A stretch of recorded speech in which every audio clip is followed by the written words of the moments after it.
Revenant is the first legend to receive a massive rework to his kit in all of Apex Legends. And as I've made a guide on practically everything under the sun by now, including how to play every legend, including the old Revenant, I believe it's more than appropriate that I make one for the new Revenant as well. This guide will include everything that you need to know, including how the abilities work, how to use them efficiently, the best loadouts for Revenant, and of course, the fabled Revenant movement. At the time of making this video, Revenant's pick rate is up 468%, all the way from being one of the least picked legends to being the #1 picked legend with a whopping 16% pick rate. And that's all thanks to his fun kit, where the tactical allows for some insanely high skill outplays, and the ultimate lets you pull off things that simply no other legend can do. And of course, if you guys do feel like you need some additional coaching in getting your Revenant playstyle just right, or just want to improve a lot in Apex, make sure to book your personal coaching session over at ottr.coach. But without further ado, I hope that you're feeling edgy, because we're getting right into it. Starting the guide off right, I want to cover Revenant's passive. The Assassin's Instinct is one passive, but if you ask me, it should probably count on more than that. Revenant's passive makes his crouch walking speed the exact same as his walking speed, meaning that you can sneak around while still maintaining normal walking speed, but also that you can use crouches mid-fight to make your strafes incredibly difficult to read. And on top of that, it can be combined with other things that do slow you down, like healing, to negate the movement penalty you'd otherwise get for popping something like a syringe or shield battery. It's also faster than the aiming down sights penalty, meaning that you can zoom around with weapons that normally would slow you down too much, like an LMG, without any issue. Utilizing your crouch mid-fight is especially useful for Revenant, since for a few weapons, crouching actually raises your accuracy. In addition to mid-fight users, legends who crouch don't make any noise to their enemies, meaning you can more effectively sneak up on your enemies and pull off a flank before they actually see you and take notice. The passive also allows you to climb walls 6 times as high as any other legends, going as far as 26.5 meters up, and due to how his climb is coded, he will climb the same heights that other legends also can climb 25% faster. In addition to this, Revenant has more horizontal movement when climbing walls and can even go around corners. While this climb feels weird, especially if you're used to the typical movement techniques with other legends, it can actually be used in conjunction with many Revenant-specific movement techniques, which we will get to later in the video. On top of that, with the Revenant REBORN rework, low-health enemies within your field of view under 40 health are now highlighted for Revenant. This marker can be seen through obstacles such as smokes or walls, and if Revenant was the one to put the enemy below the HP threshold, the marker is also visible to his teammates. All in all, the passive gives you heightened abilities compared to the other legends in the roster, and on its own provides a lot of utility for taking more of a sneaky or a stalker role. But honestly, the two active abilities, like the ultimate or Revenant's tactical, makes it clear that instead of playing a sneaky role, Revenant could take the flashy route instead. Revenant's tactical, the Shadow Pounce, is an amazing ability which, upon holding down the tactical after a brief charge up which determines how far you will go, will create an instant velocity in whatever direction you look. It has a minimum horizontal range of 20 meters and will have you jump as far as 50 meters at max charge. You know that you are fully charged when your hand starts smoking and shooting out some sick flames. It is worth noting that if you do accidentally fat finger your leap and let go of the key too soon, you can still press and hold the tactical button again before you jump to charge it up like usual. Leaping onto a wall allows you to instantly use your passive and start climbing, unlike if you normally would have jumped against a wall, as doing so would slow you down and then drag you downwards some before allowing you to actually climb. While you are midair, you're not really able to do anything else and continue to soar towards your target, including being unable to shoot your gun. If you want to gain access to your weapon before landing, try to aim your tactical towards a higher ground or something to slide off before landing at your target, as this counts as touching ground and it stops the tactical animation. It's also worth noting that any of the velocity that you have gained from Revenant's tactical doesn't just go away the second you hit the ground, meaning it can be followed up by a bunny hop, a slide, or even a wall run to keep you moving in one direction. And of course, other than that, you can use the tactical in conjunction with the many movement techniques, but we'll get to those later. Now calm down, I know this stuff is exciting, but these bits are just as important. Because just like with his passive, there are so many ways in which Revenant's tactical can be used to gain an advantage on the battlefield. Due to the range of the tactical, it can be used to either engage or disengage from a fight.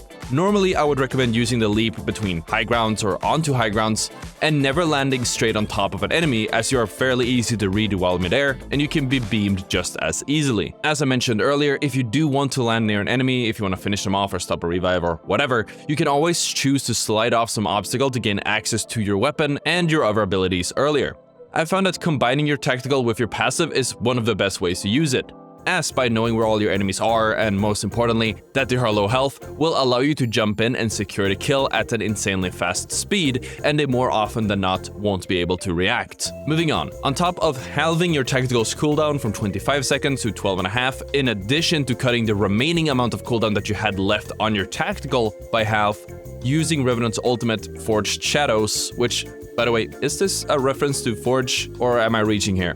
Anyways, sorry, Forged Shadows is what takes Revenant from a legend with a lot of depth to a pub-stomping, cleanup, and clutching machine. As soon as you activate your ultimate, a Revenant receives a 75 health shield that surrounds him. This shield provides extra cover from incoming damage such as punches, bullets, and explosives, but Revenant will still take damage like usual through area of effect abilities such as caustic gas, fire, or more. It's worth noting that the shield makes your hitbox noticeably larger, and as such means you will lose those 75 health points quite a lot faster than if you would have been peeking your enemy otherwise. Also, a very little known fact about Revenant's ultimate shield is that it doesn't have bleed through, meaning you can eat an entire Kraber shot and still only have all of that damage cap out at 75 damage to, break your shield. Or hell, if you only have 1 health on your shield, that's all that it takes.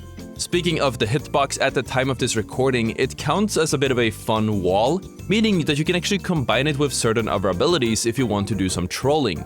Specifically, teammates can stick Fuse's Knuckle Cluster or Arc Stars onto the shield before charging straight into the enemy team, and for whatever reason, Pathfinder can grapple off of it as well, allowing for some pretty fun plays around something like gravity cannons.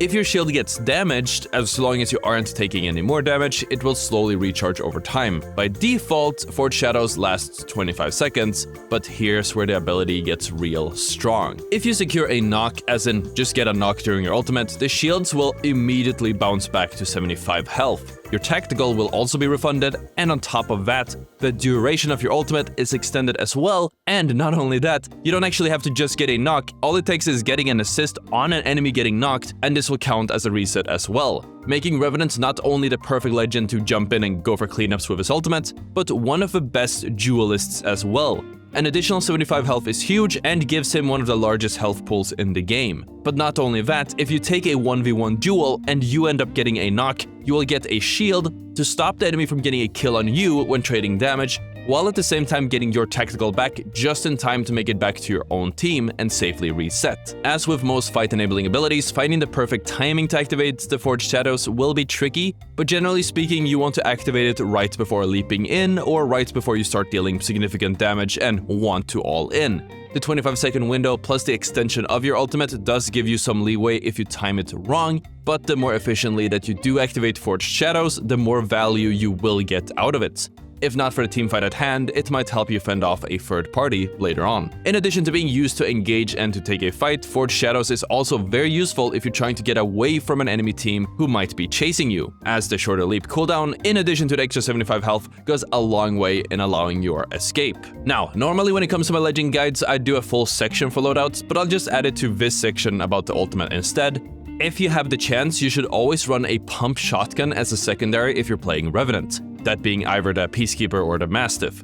There are plenty of reasons as to why, with the major ones being that 1, by using a pump shotgun and ideally forcing peak fights around corners or bubbles, assuming both you and your opponent hit each other around the same amount of time, you will have at least 1 more peak or pump before dying, which, if both parts play perfectly, means you will win every time. And 2, using a shotgun will allow you to secure a knock more easily and allow you to get the reset and a new shield that you very likely desperately will need. Building off of this, just another quick tip for Revenant's ultimate that I didn't think of until now when I'm recording, is that if you're fighting several opponents at once but you haven't gotten your Forged Shadows cracked just yet, if the situation allows it, it might be in your best interest to wait on getting the finishing blow until your shield breaks, to maximize the amount of effective health you have in the fight.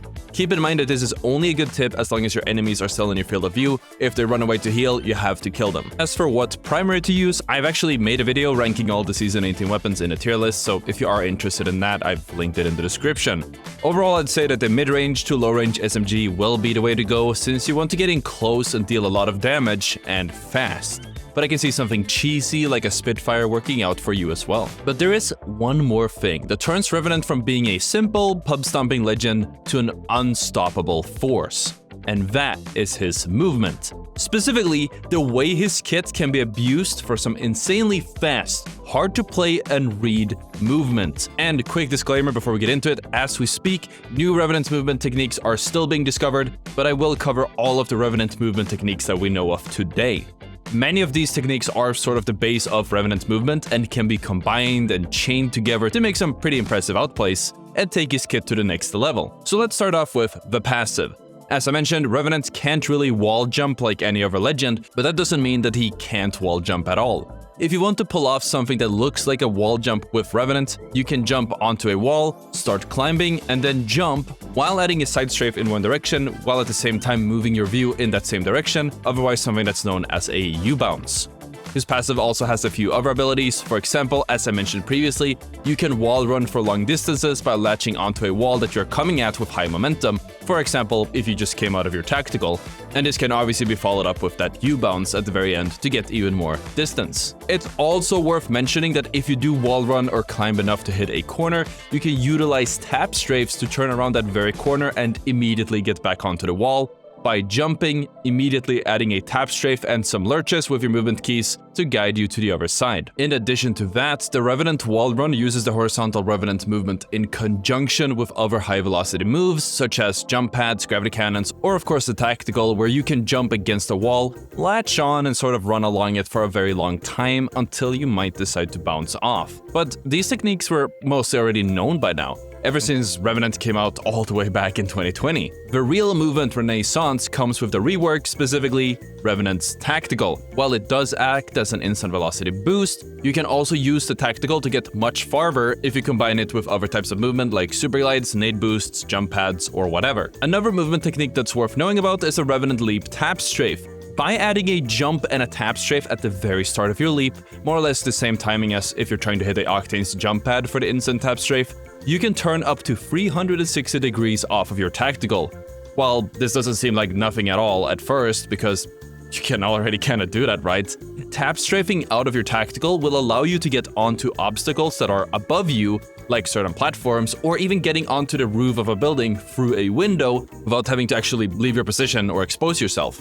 In addition to that, pulling off a super glide when using your tactical will break your model in third person, making you look like you're jumping backwards and making you nearly impossible to read while midair. And for the console players who can't tap strafe, I do want to mention that the Revenant Leap does provide something like a tap strafe as well, which you can pull off by taking a jump pad, jumping off a gravity cannon or whatever that will give you some momentum with your tactical charged, turn up to 180 degrees or whatever you want to do while midair, and then release the pounce. This will let you make a very sharp turn midair, one that only would be doable on mouse and keyboard. And of course there is the dash cancel.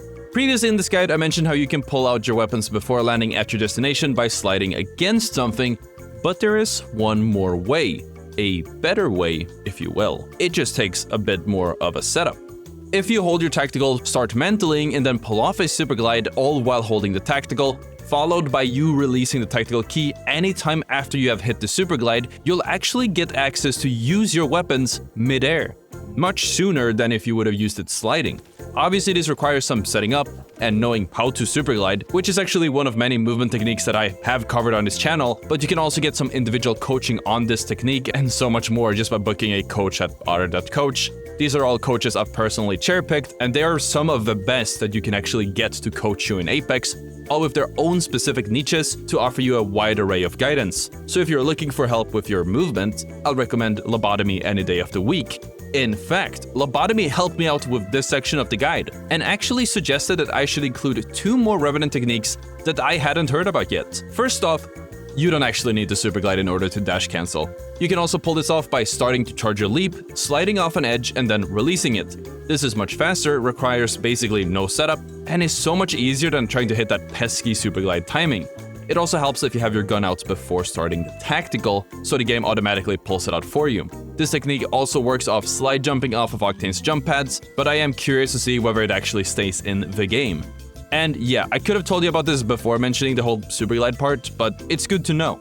And hey, you got to figure it out the same way that I did, so you're welcome for the emotional roller coaster, We're just experiencing things together. In addition to that, there is one more technique that I want to cover. By using your tactical while being behind a small wall or some other type of small cover, the tactical will actually fling you over that cover. You don't need to climb over it or anything beforehand. This is great to know if you're trying to stay in cover and immediately leap without standing out in the open and soaking bullets. Just like with the tactical, it will require a bit of a setup, but it is definitely worth it. And that's how you play Revenant. This guide is a lot longer than we normally make them, but to be fair, there's a lot to take in, so I think it's worth it. If you guys enjoyed the video, make sure to hit the like button, subscribe, and if you don't want to learn movement for any of our great coaches at Ottr.coach, check out the video on the screen to learn the most important movement techniques in the game. Thank you so much for watching, and I'll see you all tomorrow. Peace out.